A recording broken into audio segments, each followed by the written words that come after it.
तो ये मोटा मोटे व्यवस्था है। इसके अतिरिक्त दो शब्द जुड़कर एक बन जाते हैं जिसको समास कहते हैं।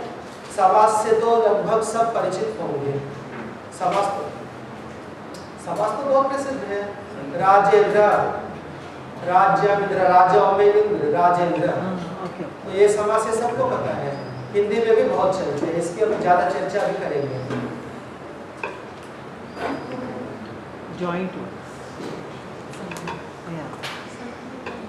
तो एक मोटा सा में बहुत संक्षेप से शब्दों की व्यवस्था जो है ना वो बताया है। अब कुछ इसकी फिलॉसफी की बात करेंगे। ये प्रकृति प्रत्यय, ये दो चीज है। इसमें प्रकृति क्या कहता है, प्रत्यय क्या कहते हैं, कि अर्थों की संबंध के बारे में चर्चा करेंगे। जो बेसिक प्रकृति वो धातु है, और धातु का अर्थ सदा क्रिया होती है। एक मैं मोटी भाषा में बोल रहा हूँ, व्याकरण कोई पूछे ना इसमें गंभीरता में, नहीं तो बहवास चलेगा।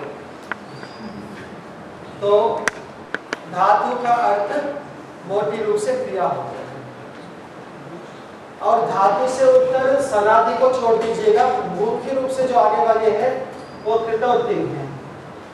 और यह प्रत्यय जो है इनको व्याकरण की भाषा में कहे साधन शब्द का प्रयोग किया है। साधन का दो अर्थ है, एक तो कारक और एक स्वार्थ। अब इसको कारकों को समझाना है। वैसे विभक्ति तो सब जानते हैं ना, विभक्ति जब लगता है तो कोई ना कोई वहां कारण होगा। मैं राम को देख रहा हूँ, क्यों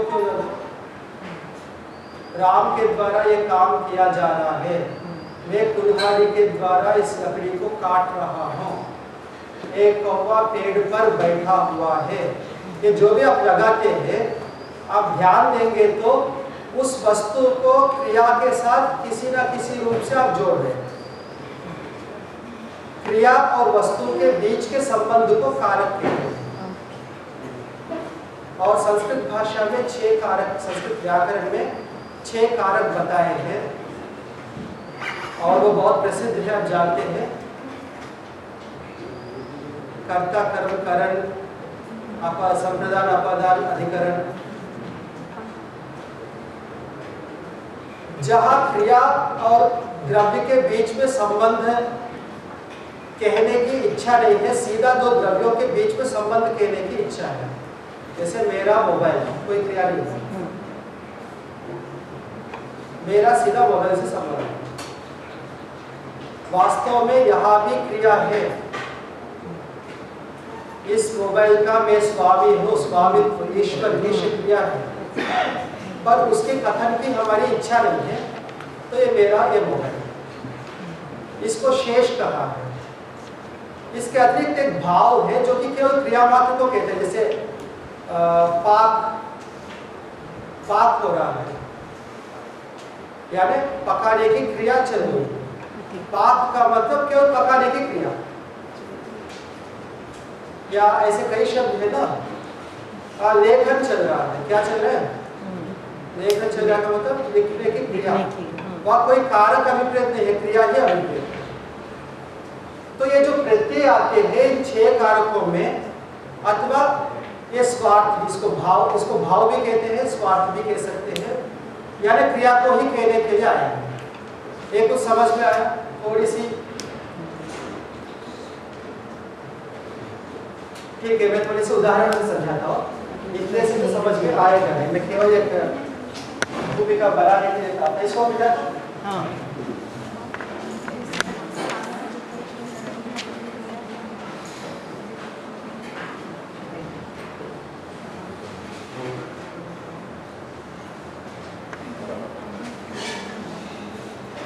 एक शब्द है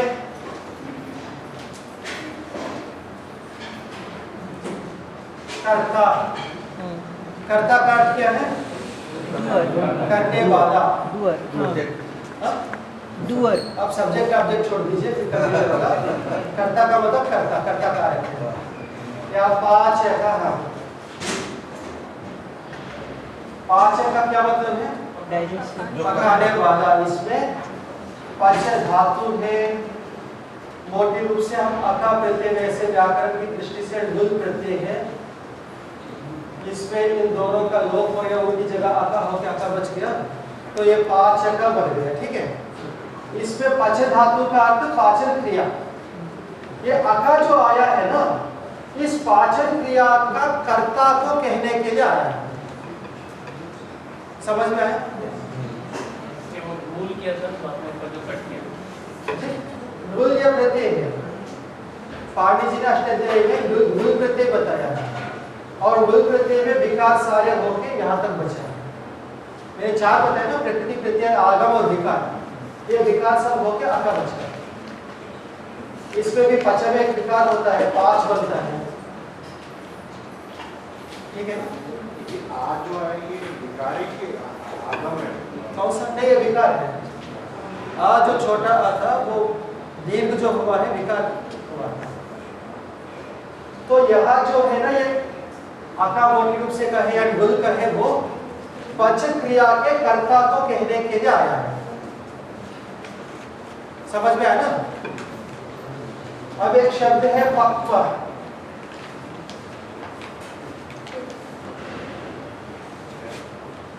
या जैसे लिखितम, एक तो लेखक है, लेखक का मतलब लेखन क्रिया का कर्ता। लिखितम का मतलब जो लिखा गया, लेखन क्रिया का कर्म। पक्वम यानी जो पक चुका, ये पच क्रिया का कर्म है। ये बा वास्तव में क्या कहते हैं, उसका सारे विकार होके बा बन गया, तो ये कर्म को कह रहा है। समझ में आया? ऐसे लिखता में है, लिखा धातु और का जो प्रत्यय आया वो कर्म को कह रहा है, लेखन क्रिया का जो कर्म।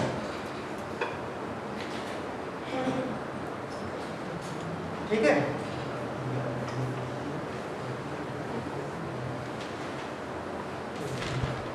अब एक शब्द है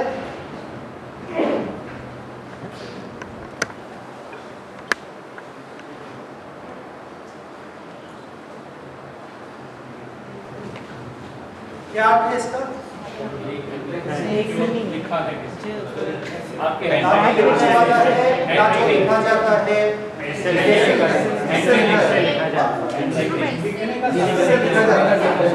लिखने का साधन यानी करण जो कहते हैं, साधक तमम करण। लिखने क्रिया में जो साधन है वो करण है। तो यहाँ लिखा धातु है मूल रूप से, और इसके उत्तर अना में से लुट है प्रत्यय। इसका अना हो गया और स्त्रीलिंग में फिर ई प्रत्यय आ गया, तो लेखनी बन गया।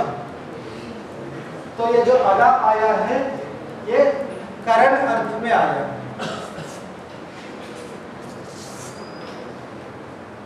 ठीक है, संप्रदाय में बहुत कम उदाहरण है, उसको छोड़ देंगे। अपदान में बहुत प्रसिद्ध उदाहरण है, 2-3 बहुत प्रसिद्ध उदाहरण है। एक तो है रक्षः, राक्षस रक्षा से बनता है। रक्षन्ति अस्मात्, जिससे अपने आप को बचाते हैं, वो राक्षस है, वो अपदान में है। और एक बहुत प्रसिद्ध शब्द है भीष्म। बिभ्यति अस्मात्, जिससे डरते हैं, वो भीष्म। भीम भी वही है। भीम का मतलब जिससे डरते हैं। यहाँ भी धातु, भी भय धातु से माँ जो प्रत्यय आया है, या रक्ष धातु से असुर प्रत्यय आया है, वो अपदान में आया है। अपदान का मतलब जहाँ से हटना। और अधिकरण में तो बहुत प्रसिद्ध है, आसनम कहते हैं ना, वो योगासन, वो वाली आसन है जिसपे बैठते उसको भी आसन कहते हैं ना। आसन बिछा दिया, वो क्या मतलब है? आस उपवेशने, बैठने की क्रिया का अधिकरण। अधिकरण का मतलब आधार। तो आसनम में जो अना है वो अधिकरण को कह रहा है।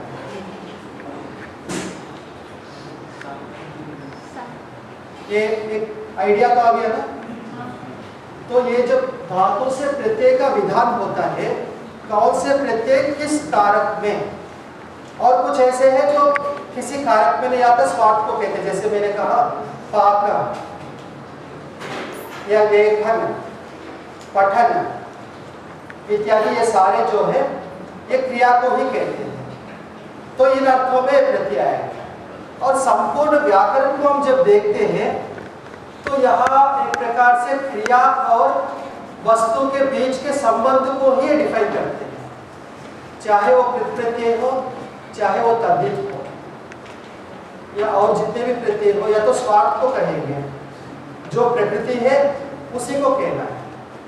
जैसे स्त्री प्रत्यय है, प्रकृति में पुल्लिंग स्त्रीलिंग नपुंसकलिंग तीनों होते हैं, उसमें से एक स्त्री अर्थ को विशेष रूप से प्रकाशित करने के लिए स्त्री प्रत्यय आते हैं। शायद थोड़ा सा भारी पड़ रहा है ये करते ही बताया जी। ये तो समझ में आया ना, ये सात जो 6 कारक जो आए हैं या नहीं आए? कुछ ये शब्द सुने जी। ऐसा प्रतीत हो रहा है जैसे पहले सुने हुए हैं, वैसा ही नहीं, ये अर्थ में ये प्रत्यय आया है, ये रिपीट करो एक बार और। यानी प्रकृति क्रिया है, धातु जो है क्रिया को कहता है, उस क्रिया को निष्पन्न करने में, उस क्रिया को बनने में कई प्रकार के साधन है। जैसे पाचन क्रिया है, पकाने की क्रिया है, अपने आप नहीं होगा, कोई पकाने वाला भी चाहिए, वो खड़ा हो गया तो भी नहीं होगा, जो पकना वो भी चाहिए, चावल भी चाहिए, फिर ईंधन भी चाहिए, फिर उसको रखने के लिए कोई अधिकरण भी है, बर्तन भी चाहिए। कई साधन मिलकर एक क्रिया को बनाते हैं। तो ये प्रत्यय जो है किसी ना किसी साधन को कहने के लिए आते हैं। धातु और प्रत्यय दोनों मिलकर उस क्रिया का ये फलाना साधन इस रूप में वो प्रकट होते हैं। अब मुझे नहीं पता समझ में कितना, कुछ तो मोटा मोटा आइडिया तो आया होगा। ठीक है, इतना तो समझ में आया कि व्याकरण बहुत कठिन है।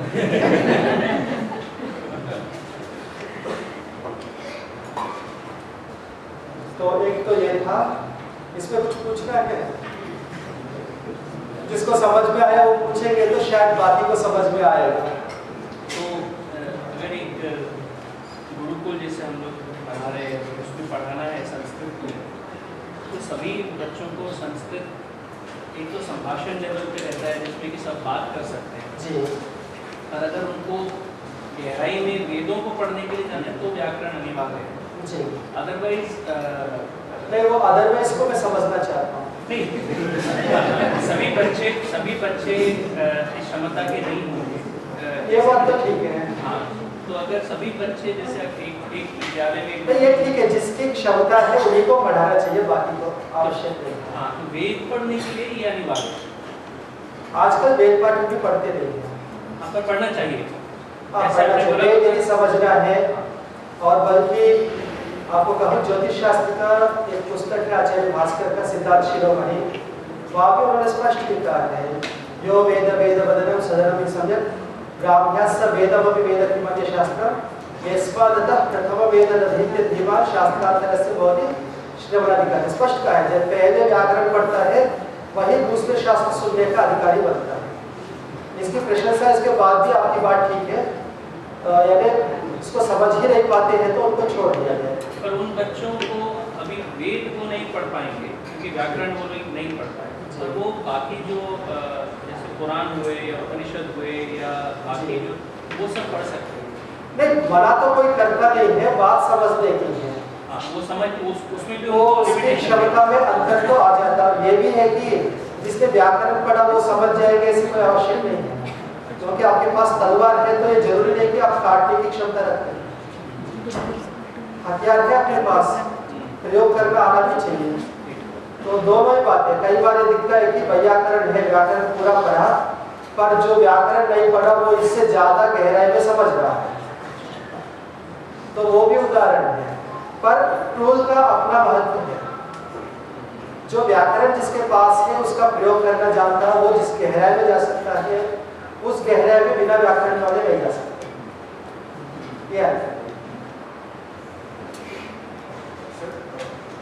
जैसे आपने कल एक बहुत अच्छी बात कही थी कि somebody was asking कि vowel है, इसका consonants, you made a very good point that child learns the language as well as the उच्चारण from the mother, घर पे जो जिस शुद्धता से बात हो रही है वही आगे फॉरवर्ड होगी, तो वही कैरी फॉरवर्ड। तो सिमिलरली जैसे जिम्ना मध्य लिख के कोई पढ़ के ऐसा नहीं हो पाएगा, तो सिमिलरली व्याकरण है, अब व्याकरण पढ़ के लैंग्वेज को मास्टरी करना नहीं, मैं बिल्कुल इसका निषेध किया। राइट, मास्टरी करने की बात नहीं चल रही है। Right, so the need is basically just like a child learn from the mother उच्चारण के through Shruti, so similarly the things which have to be taught need to be relayed in form of the shruti, in form of the broadcast of sound waves, so that correct ucharan can fall on the correct ears and the thing can come out right rather than the व्याकरण। तो इसके लिए क्या कुछ steps नहीं, ये natural process है, इसके लिए कोई स्टेप्स नहीं है।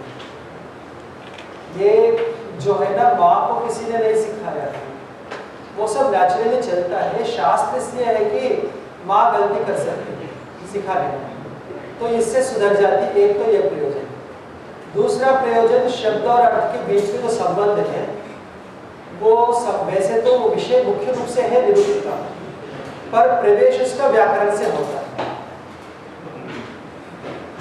क्या ऐसा नहीं होता जैसे अष्टध्यायी है, जैसे अभी जो हमारे व्याकरण के गुरु रहे हैं उनके अलग अलग पुस्तकें या उनकी ग्रंथ हैं, उन ग्रंथों को करेक्ट उच्चारण में वॉइस रिकॉर्ड करके ट्रांसमिट किया जाए सोसाइटी में, isn't that a way to probably पुस्तक भी बहुत लिखे हुए हैं, भी तो पुस्तकों का करेक्ट उच्चारण बहुत जरूरी है। पुस्तक आपके ठीक जा सकती है, रिकॉर्ड भी किया जा सकता है साउंड भी, पर उठने से भी कई बार हो नहीं पाता है। जो प्रश्न उठते हैं ना, बात जब समझ में नहीं आता है, कोई विद्यार्थी कहीं अटकता है, कोई दूसरी जगह अटकता है, तो वहाँ तो गुरु चाहिए। और कई शास्त्र आप यदि इतना इंटेलेक्ट अपने अंदर है तो पुस्तकों को देख के रिकॉर्डिंग सुन के कर भी सकते हैं, मैं मना नहीं करता उसको, पर उसमें सुविधा कम है और कुछ रह जाने की संभावनाएं ज़्यादा है, पर एकदम मैं उसको मना नहीं करता। That can be avail. गुरु शिष्य परंपरा को ही फिर we have to implement it in हाँ, that is the best and easiest decentralized manner. हाँ। मूलभूत शास्त्र आपने बताया व्याकरण को प्रश्न के व्याकरण पढ़ना जी। चाहिए, ऐसा थोड़ा बड़ा प्रभाव जी। मूलभूत शास्त्र जो है वो व्याकरण और न्याय ये दो अगर पढ़ लेते हैं तो नहीं, ये मुझे नहीं पता, मैं इस क्लेम को डिजर्व करता हूँ, मैं इस बात को ना कहता हूँ, यानी ऐसा मूलभूत दो ही ऐसा मैं नहीं मानता। दो नहीं, लेकिन ये दो वैदिक मूल से ऐसी बात होगी कि ये क्या सही है कि दो शास्त्र जितने पढ़े हैं कोई बेसिक विज्ञान की अवस्था में उसके बाद एक बेसिक क्षमता आएगी। नहीं, उनका लक्ष्य क्या होगा, किस लिए वो दो पढ़ रहे थे? वैसे दोनों को ना पढ़कर भी पूरी दुनिया चल रही है, तो इन दोनों को किस लक्ष्य के लिए पढ़ने की बात, वो लक्ष्य के ऊपर है ना वो टूल। शास्त्र समझ शास्त्र समझने के लिए वैसे मोटा मोटी कह सकते हैं कि इन दोनों का सबसे ज्यादा प्रयोग है। बाकी ठीक है, एक मोटे रूप से मैं आप इस बात की मैं स्वीकार कर सकता हूँ कि व्याकरण और न्याय दोनों को ठीक से समझा तो बहुत से शास्त्रों को बहुत अच्छी तरह समझने की स्थिति बन जाती है। ठीक है, तो हम आगे के प्रकरण में जाएंगे जो कि कंप्यूटिंग वालों के लिए कुछ ज़्यादा रुचि का विषय हो सकता है। अष्टाध्यायी में जो सूत्र बनाए हैं, जो नियम जो मैंने बताया वो सूत्र के रूप में, और सूत्रों के 7 प्रकार का विभाग है, 7 प्रकार हैं, सूत्रों के 7 प्रकार हैं। उन प्रकारों को भी समझने की आवश्यकता है। कुछ आपको आइडिया आएगा कि व्यवस्था बनाने की बात कितनी यानी गहराई से सोची है।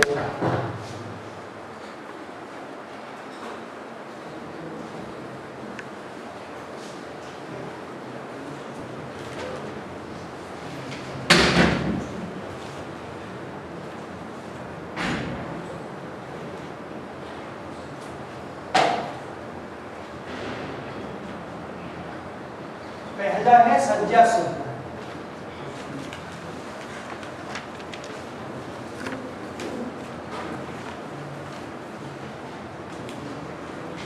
दूसरा परिभाषा,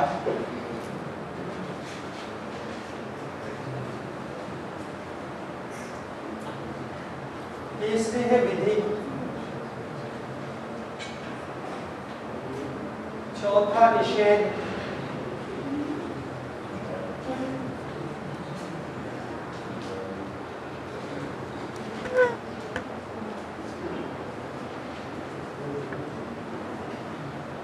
पांचवा है अधिदेश,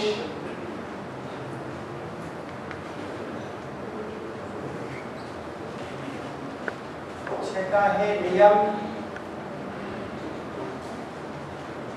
हाँ जी, क्या छूट रहा है? निषेध, अधिकार।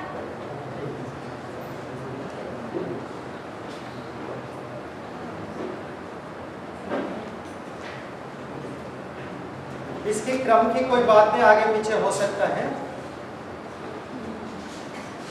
सूत्रों के प्रकार आप बता जी हाँ, सूत्रों के प्रकार। इसमें संज्ञा सूत्र है किसी को नाम देना, इसका ये नाम है, क्योंकि इस नाम देने का प्रयोजन ये है, जैसे इसका उदाहरण जो सबसे बुरा नहीं मानता, कम से कम बुरा मानता है, योगेंद्र जी का नाम है। इनको ये जो है ना, खड़ा हो जा रहे हैं, ये जो सजीव मांसपिंड है, सही है ना, एक सजीव मांसपिंड है, इसका नाम दिया गया योगेंद्र। क्यों दिया? यदि नाम नहीं देते योगेंद्र तो जब भी इनको बुलाना है ना, ऐसे ऐसे आकार वाला, ऐसे ऐसे नाक कान वाला, ऐसे ऐसे वाले को बुला के लाना। तो संज्ञा क्यों की जाती है? व्यवहार सरलता से हो जाए। ठीक है, इसका उदाहरण है, जैसे पहला ही सूत्र है वृद्धिरादेश, इसमें क्या कहा? आ, आई, आओ, इन तीनों अक्षरों को वृद्धि नाम दे दिया। वृद्धि भले थोड़ा सा बड़ा हो, पर बहुत परिचित होने से सुविधा उसमें ज्यादा है। और दो प्रत्यय है, तरफ तमको तरफ और तमक, इन दोनों के लिए घ नाम देंगे। जहां भी घ कहेंगे तरफ तमक, इन दोनों को समझना चाहिए। इस प्रकार कई जगह है, बहुत से सूत्र है संज्ञा सूत्र, जिसमें कुछ वस्तुओं को, जैसे भूवादयो धातवः, भू से लेके आगे जितने भी धातु पाठ पुस्तक में पढ़े, उन सब का एक नाम दे दिया धातु। धातु कहने से उन सब का एक साथ ग्रहण हो जाए। ठीक है, यह है संज्ञा सूत्र। दूसरी है परिभाषा। परिभाषा का मतलब है, एक हमने एक सामान्य नियम बना दिया, ऐसा हो तो ये करें। एक सूत्र है इको गुण वृद्धि, तो ये कहता है कि जहां भी गुण या वृद्धि हो तो एक इकिया ने इनके स्थान पे हो। एक मोटी सी में बोल रहा हूं, या जैसे तिंग जो है ना,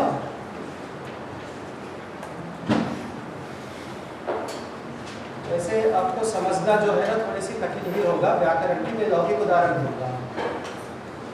एक सामान्य नियम बना देते, कई बार हम कुछ काम बांटते हैं ना, काम कुछ चर्चा होती है, जो जो अंत में आएगा उनको ये पुस्तक मत दे, ये चीज मत दे। एक सामान्य जो नियम बनाया वो सब जगह लागू होगा। जो भी आए, आपकी क्लासेस हो, जो प्रतिदिन आने की बात हो, जो भी हो, हर जगह जो भी लास्ट आएगा उसके साथ वो होगा। या जो जो बीमार है उसको ये खाना पिलाना। एक बार कह दिया, हर जगह जहां भी वो स्थिति आ जाएगी वो लागू होगा। तो ये है परिभाषा। ठीक है, विधि सूत्र है जो सीधा एक जगह इस धातु से उत्तर या प्रत्यय हो जाए।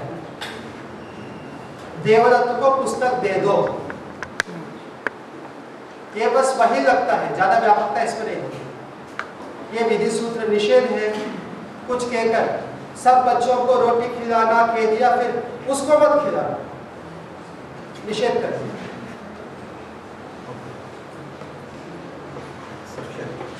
समझ में है ना?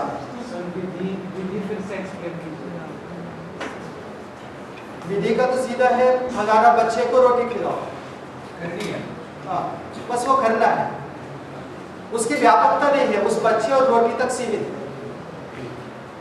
परिभाषा जो है ना एक बार बोला तो सब जगह व्यापक होगा, विधि तो एक ही जगह। निषेध जो है ना सामान्य विधान करके फिर उसमें से एक अपवाद, यहाँ नहीं एक्सेप्शन, हाँ है ना? exception। तो महिलाएं 2.5 लाख विधि जमा निषेध हो गया, कर वाहिदेश। महिलाएं जमा कर सकती निषेध अतिदेश, अतिदेश इंजीनियरिंग भाषा में उदाहरण है। ये कहा सब कंप्यूटर साइंसेस वालों को ये पुस्तक देना, या उन सबको जो है ना कंप्यूटर लैब में आपको ये पीसी उपलब्ध करा देना। एक सामान्य नियम कंप्यूटर साइंस वालों को बता दिया, फिर बता मैकेनिकल वालों को भी कंप्यूटर वालों की जैसा करना, यानी मैकेनिकल वालों को विस्तार से नहीं बताया, जो जो कंप्यूटर साइंस वालों के लिए होगा वो सारे बातें मैकेनिकल वालों को भी, इन जैसा उनको भी। ये है अधिदेश। और एक नियम है, नियम जो है ना ये थोड़े से व्यापक, जैसे मान लो सब इंजीनियरिंग स्टूडेंट्स आज कल से जो है ना सुबह 9 बजे कॉलेज आए, एक सामान्य नियम बना दिया। फिर कहा कंप्यूटर साइंसेस में से ये 2 छात्र सुबह 9 बजे आएंगे, उसको रिपीट कर दिया। समझ में आया? सभी 9 बजे आएंगे, कंप्यूटर साइंसेस से ये दो बच्चे 9 बजे आएंगे। इसको कहने की आवश्यकता है नहीं, फिर भी कहने का कोई मतलब होगा, correct, वो मतलब ये repetition। होगा कि बाकी कंप्यूटर साइंस वाले को 9 बजे आने की आवश्यकता नहीं। समझ में आएगा? एक सामान्य नियम बना दिया, उसमें से कुछ एक सबसेट के अंदर एक हिस्से में दोबारा दोहराया, इसका मतलब बाकी वो सबसेट जो है उसमें वो निषेध हो गया। तो निषेध का उल्टा है। हाँ, परोक्ष रूप से निषेध है, उल्टा है, परोक्ष रूप से निषेध है। और अधिकार है, जो एक बार कह दिया आगे वो पूरा प्रकरण चल पा। अधिकार और प्रकरण एक ही यानी समान अर्थ वाले हैं। अधिकार कहे या प्रकरण कहे, ऐसे व्याकरण में एक धातु सूत्र है, धातु से उत्तर। अब आगे पूरा लंबा 200-300-400 सूत्रों में जो है ना वो जाता है, प्रत्येक सूत्र में धातु हो आगे जुड़ जाता है। तो ये है अधिकार। ये 7 प्रकार के सूत्र हैं, यानी ये सारे जितने शब्दों की व्यवस्था बताने के लिए इतने प्रकार के सूत्रों का उपयोग किया गया। और इसमें एक विशेष बात यह है, व्याकरण में एक प्रकरण आता है असिद्ध प्रकरण।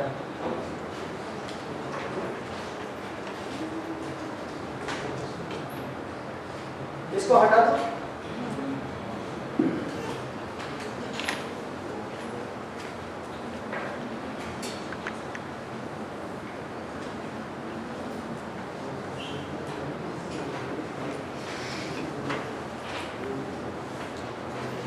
अष्टाध्यायी में कुल कितने अध्याय हैं? और हम पूछते थे बचपन में, बोलो 15 अगस्त कौन से महीने में आते हैं?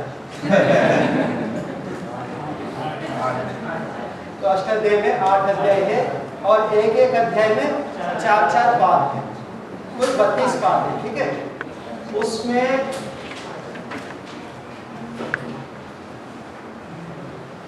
यानी 7 अध्याय और 1 पाद एक तरफ है और बाकी 3 पाद एक तरफ है।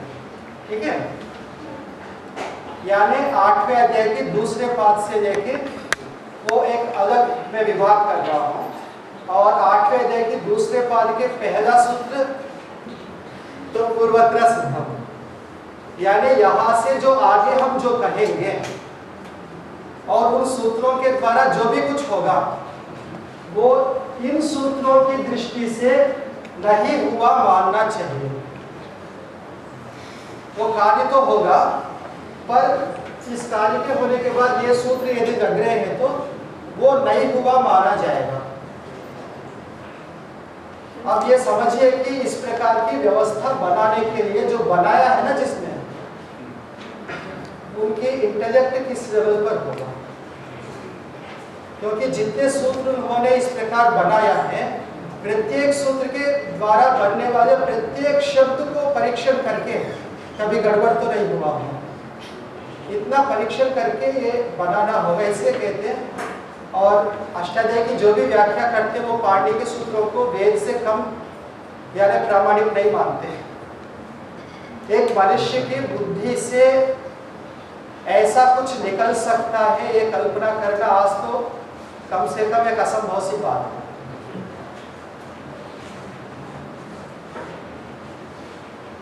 तो ये मोटा मोटा व्याकरण की बातें हुई हैं। व्याकरण में कई बातें साथ साथ में चर्चा में आई है, कुछ मैं उदाहरण के रूप से बताना चाहता हूँ। एक जो है जैसे तीनों लिंग है, पुल्लिंग, स्त्रीलिंग, नपुंसकलिंग। अब हम पूछे कि पुल्लिंग क्यों प्रयोग किया जाता है, स्त्रीलिंग क्यों प्रयोग किया जाता है। यहाँ मनुष्य जानवरों के लिए तो हम कह सकते हैं कि पुरुष या स्त्री है। अब ये पुस्तक है, पुल्लिंग या स्त्रीलिंग है, ये मेरा पुस्तक है, मेरी पुस्तक है। वैसे मेरे लिए तो बहुत कठिन है, मेरी जन्मभूमि आंध्र प्रदेश है, मातृभाषा तेलुगु होने से हिंदी में तो मैं इतना हिंदी का भट्ठा बिठा देता हूँ। तो अगर संस्कृत में आपको ये राहत मिलती होगी कि वहाँ तो क्रिया का लिंग से अपेक्षा से कम है। असल में क्या बोलचाल तो हिंदी ही होता है, होती है। तो संस्कृत का उतना अभ्यास रहा नहीं, तो कभी कभी गड़बड़ियाँ हो जाती, पर तुरंत हम उसको ठीक कर देते हैं। हिंदी में पता नहीं चलता कई बार। जो बांग्ला भाषी होंगे उन्हें भी समझ में आ रहा होगा। बांग्ला, बिहार, इनको भी शायद काफी समस्या है। बिहार वालों को लिंगों यानी वचन का समस्या रहती है। तो वो इसमें यानी प्रश्न ये है कि अब स्त्रीलिंग क्यों? इसका उत्तर हिंदी में यूसेज हिंदी में तो हो नहीं सकता और किसी भाषा में नहीं हो सकता। संस्कृत व्याकरण में इसकी लंबी चर्चा की है और उस चर्चा के बाद जो निष्कर्ष निकला है वो निष्कर्ष में बता दूंगा। एक सामान्य लोक में व्यवहार है कि स्त्री और पुरुष के कुछ अपने कैरेक्टर से उसके अनुसार हम यानी मनुष्य और जंतुओं में विवाह कर देते हैं। बाकी संस्कृत में, तेलुगु में ये सुविधा बहुत बड़ी सुविधा है कि मनुष्य जो पुरुष है ना वो पुल्लिंग में होता है और मनुष्य स्त्री स्त्रीलिंग में, बाकी सब नपुंसकलिंग में, कोई झगड़ा नहीं। नपुंसकलिंग और शायद इंग्लिश में ऐसे, तो यहाँ झगड़ा नहीं है, हिंदी में समस्या। तो संस्कृत में भी है, संस्कृत में भी बहुत से शब्द हैं, जैसे कुटी है स्त्रीलिंग में है और कुटीर पुल्लिंग में है। ये रात है वो पुल्लिंग क्यों हो गया, उससे पहले स्त्रीलिंग क्यों हो गया, ऐसे बहुत से प्रश्न हैं। और वहाँ लौकिक भाषा के लिए तो एक नियम है, लिंगम अशिष्यम लोकाश्रयत्वा लिंगस्य, लिंग के कोई नियम नहीं है। ये किस लिंग में क्यों है ये पूछो मत, क्योंकि लोग जैसा प्रयोग करते वही नियम बन जाए।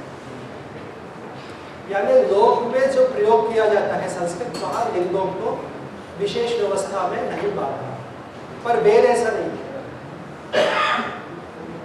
वेद में जो लिंग है वो बिल्कुल सार्थक है, वहाँ व्यवस्था बताए। बहुत चर्चा करने के बाद दो शब्द है, एक तो प्रसव और एक संस्त्याग।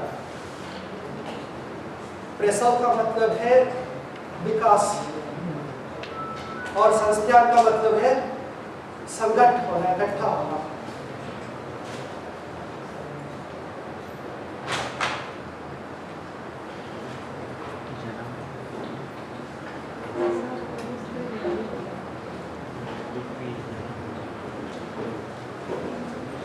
तो ये प्रसव और संस्थान ये दोनों कारण बनते हैं। जहाँ प्रसव है वो पुल्लिंग होता है और जहाँ संस्थान है वो स्त्रीलिंग होता है। अब ये प्रसव और संस्थान किसका विकास और किसका यानी मूर्त भाव इकट्ठा होना, तो वहाँ का है गुणों का, कौन से गुणों का? 5 गुण बताया, शब्द, स्पर्श, रूप, रस, गंध। जिस वस्तु में इन गुणों का विकास होता है वो पुल्लिंग है। जिस वस्तु है ये इन गुणों का मूर्ति भाव होता है, संघात संस्कार होता है, वो स्त्रीलिंग में होता है। शब्द और what are those? शब्द, स्पर्श, रूप, रस, गंध बहुत प्रसिद्ध है ना, 5 महाभूतों के गुण। 5 जो इंद्रिय है, ज्ञानेंद्रिय। Okay okay okay.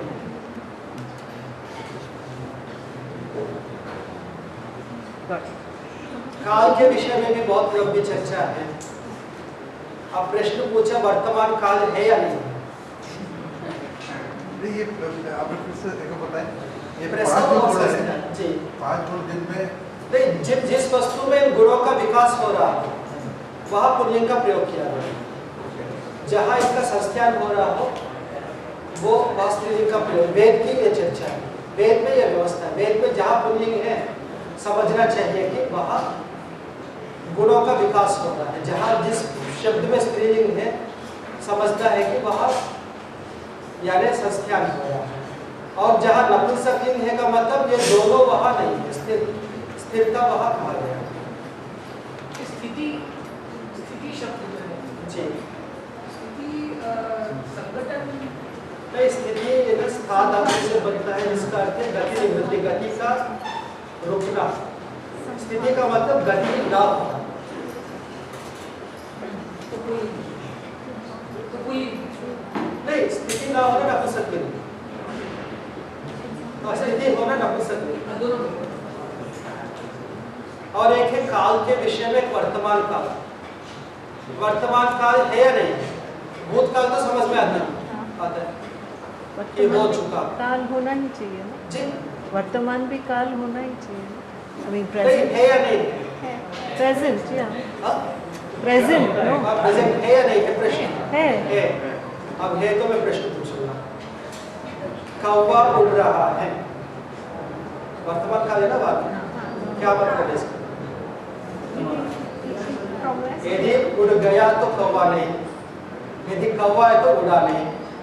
उड़ रहा फिर भी कौवा है तो हिमालय भी चल रहा है। क्या मतलब है? प्रश्न समझ में आया? वर्तमान काल तो एक पॉइंट पे है ना, हाँ। एक पॉइंट तो फिक्स होता है, उसको वर्तमान कहते हैं और क्रिया भी कहते हैं। तो हिमालय भी चल रहा है, एक पॉइंट जहां फिक्स है उसको आप क्रिया करेंगे।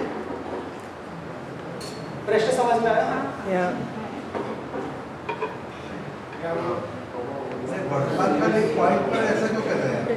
तो वर्तमान काल को डिफाइन कीजिए। It is a point. It's neither past nor present, ना? जो हो चुका वो पास्ट है, जो होना प्रेजेंट है, नहीं जो फ्यूचर है। लेकिन वो काल तो आपके सामने, मैं अभी सिद्धांत नहीं बता रहा हूँ, पूर्व पक्ष बता रहा हूँ। हाँ, जो भूत और भविष्य दोनों में हो रहा है आपके सामने, जो आप जिसको बताना चाहते हैं, जो कंटिन्यू हो रहा है। ठीक है, आपने उत्तर दे दिया। यानी एक position but in relative to present and past and future. और ये बहुत सूक्ष्म है, इसमें यही कहा है कि इसका एग्जैक्ट स्थिति तो वही समझ सकता है जो समाधिस्थ योगी है। यानी एक क्रिया के पोजीशन को पूर्व और पर के साथ जोड़ते हुए देखना। वर्तमान काल तो है, और व्यवहार में जो है ना कई प्रकार की परिभाषाएं हैं। एक क्रिया शुरू होके समाप्त होने से पहले इस बीच में टाइम लगता है। जैसे दाल पक रहा है, पक रही दाल पक रही तो दाल पक रही है। तो दाल पकाना हमने शुरू किया, पकना जब हो जाता है ना, चूल्हे से उतार दिया। इस मध्यकाल में जितना भी है वो सारा वर्तमान एक वो भी पक्ष।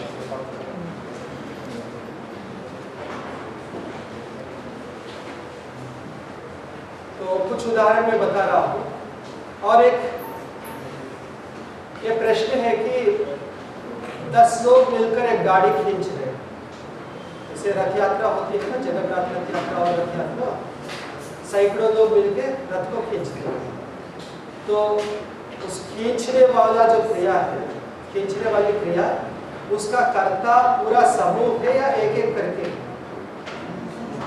समूह है तो आपको कोई पुण्य नहीं मिलेगा। समझ एक एक का मिलकर ही तो समूह बनता है ना। फल तो समूह को मिला, व्यक्ति को नहीं मिला। आपने जैसे समूह कहा तो व्यक्ति का निषेध हो गया, और समूह कुछ है ही नहीं, इससे भगवान फल किसी को देगा ही। इससे अब इसे रथ यात्रा में रथ खींचना।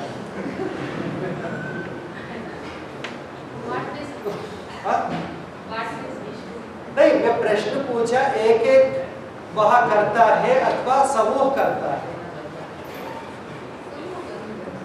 समूह है तो एक एक को फल नहीं मिलेगा रथ खींचने का। एक एक करता है तो खींच के दिखाओ। फल बांटा जाएगा ना, हाँ? जो भी फल है वो बांटा जाएगा। ठीक है, उत्तर तो यही है कि कर्ता एक एक है पर सापेक्ष है, दूसरे के साथ मिलकर है, पर कर्ता तो एक एक है, तब जाके उसका फल मिलेगा। इस प्रकार की बहुत से सिद्धांत जो है ना, जो शब्दों को लेकर ही जिनका संबंध है, उनकी बहुत चर्चा है। फल तो समूह को भी मिलेगा, मिल रहा है, क्योंकि रथ यदि चल रहा है जी, तो ये इसके भी कर्म का परिणाम तो है ही। परिणाम की बात नहीं चल रही, फल अलग है। पुण्य पुण्य पुण्य भी यदि वो चल रहा है तो यदि एक को मिलेगा पुण्य तो सबको मिलेगा ही। नहीं, अब मेरा प्रश्न ये है कि व्यक्ति और समूह ये दो अलग अलग है या व्यक्ति ही समूह है? समूह की कोई अलग अस्तित्व है या नहीं?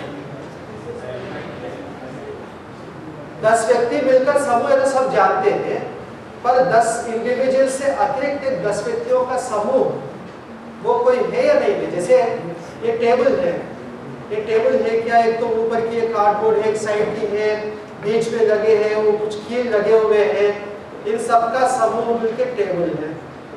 ये समूह में जब सब लोग भिन्न भिन्न पद्धति से काम करते हैं तो वो जब वो एक जीव होकर काम करते हैं तो वो समूह भी समूह में आपने 2 विभाग बना दिया है, इतनी भेद।